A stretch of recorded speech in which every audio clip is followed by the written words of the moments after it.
Hi everybody. Hi everybody. This is your friend Daniel Hutchins. We're back again. We are still out here. We're going to crank out our second video real quick. This will be a much shorter video than the prior one. But again, everything's all good. We are doing again in Dallas the pup. But as like I said, this is basically where I talk about stuff while Puppy kind of prances around in the dog park. So again, yeah, it's all good. But again, in case you missed the prior episode, I basically did a basic reassurance that the DC universe is in safe hands. Yes, a reassurance video saying that the DC universe, under the tutorage and the lineage of James Gunn himself, will turn the universe back around and will hopefully get projects on the door, hopefully by next year. Assuming that we'll get, given that we are actually going to indeed get Creature Commando at the end of this year, which is only just a small Christmas treat for some of us. That if you're familiar with the Suicide Squad, and you're familiar with the comic Suicide Squad, and you're familiar with his brother who plays the Weasel, and you're really pretty much familiar with the idea and the premise of actually having monsters, an actual creature team that's actually set up like Suicide Squad essentially, it's like, oh yeah. But again, it's another team of anti-heroes that's led under Rick Flag. Yes, Rick Flag, the agent who we know is in Suicide Squad. Rick Flag, yes. And we're talking about the animated version of Rick Flag. We're not talking about the live action Rick Flag. We're talking an animated version of the voice from Rick Flag. But oh yeah, we're gonna have Rick Flag turn his head again, and we're gonna actually have him lead another team. This time, it's gonna be a little different because it's gonna be monsters and creatures, hence named Creature Commandos, which is kinda sorta like Howling Commandos and kinda like Suicide Squad. It's like they kind of blended. It's like kind of like that, okay? If you're familiar with Sergeant Fury and his Howling Commandos, and you take Suicide Squad and you mash them together, it's like Suicide Squad and Howling Commandos had like morphed together and made themselves a new team, the Creature Commando. Okay?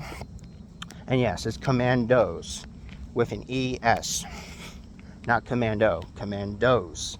Like does, like the deer, like does. Okay? Now, anyway, also, believe it or not, I heard that there was actually going to be a lot of different projects for this month and the closure of next month on HBO Max. Some which are included in some titles like Dune Prophecy and a Harry Potter series basically on the Wizard School of Bakery, which obviously those don't actually sound bad. Now, considering how we know Timothée Chalamet is a rising young star himself, he basically, is the hero in Dune. So yeah, I've already watched both Dune 1 and Dune 2, but Dune Prophecy is going like to the beginning. It's like a prequel. Just like how Game of Thrones, and remember Game of Thrones, they had the prequel that's called House of Dragon. It's kind of the same thing. It's like a prequel.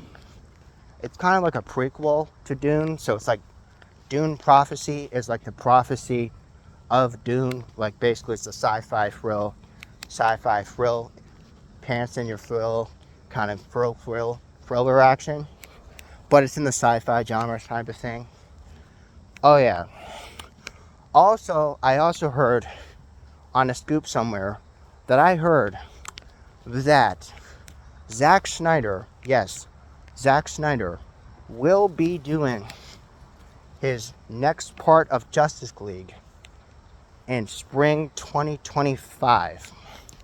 Yes, he'll be doing his second part of Justice League, the Doomsday War, which is actually believed to be the second part of Justice League, which unfortunately was scrapped by Warner Brothers because they're like, oh yeah, right.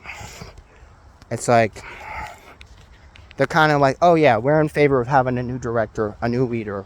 I was like, oh yeah, okay. Also, I read some news recently. You remember how I talked about on the live show on Facebook? If you follow me on Facebook, I talk about Supergirl, the Latin American girl, Sasha Calle.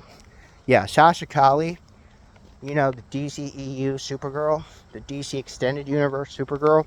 Yeah, she was supposed to have multiple projects, except she was turned down. So yeah, I read that piece basically as well.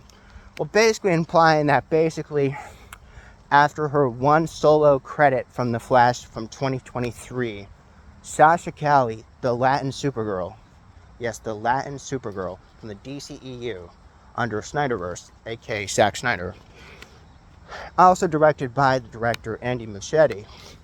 I believe that part of the reason and to the downfall demise of Sasha Calle not being able to reprise or return to her role as Supergirl in James Gunn's new DCU is basically kind of to cut ties of everything of the old and put everything in with the new.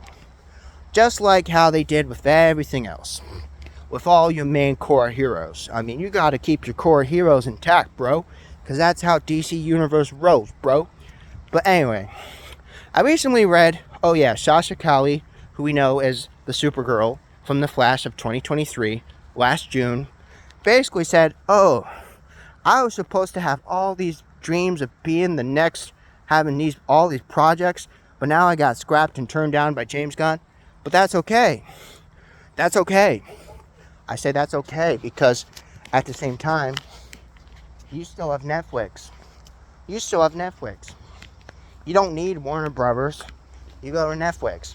And if you want to have a Flash movie sequel, or have a Batman sequel, or a Supergirl sequel, or a Superman sequel, or whatever you want, do it under Zack Snyder, but then have it under Netflix Studios instead of having it under Warner Bros. Studio. Because recent poll basically said this quarter they said that based on the fact that we know Warner Brothers, when they had merged with Discovery, which now is dubbed Warner Brothers Discovery, HBO Max, now called Max, just for shortened, they dropped about 70% of their revenue. 70%. Warner Brothers Discovery, their stock has dropped by 70%. 70%. Warner Brothers, once they merged with Discovery back last year, they have dropped a stock market of 70%. They dropped 70%. And that's not looking good because I also shared a post on that on my wall based on my Facebook page. If you follow me on my Facebook page, you guys would know that. And I also discussed it over on my live show too.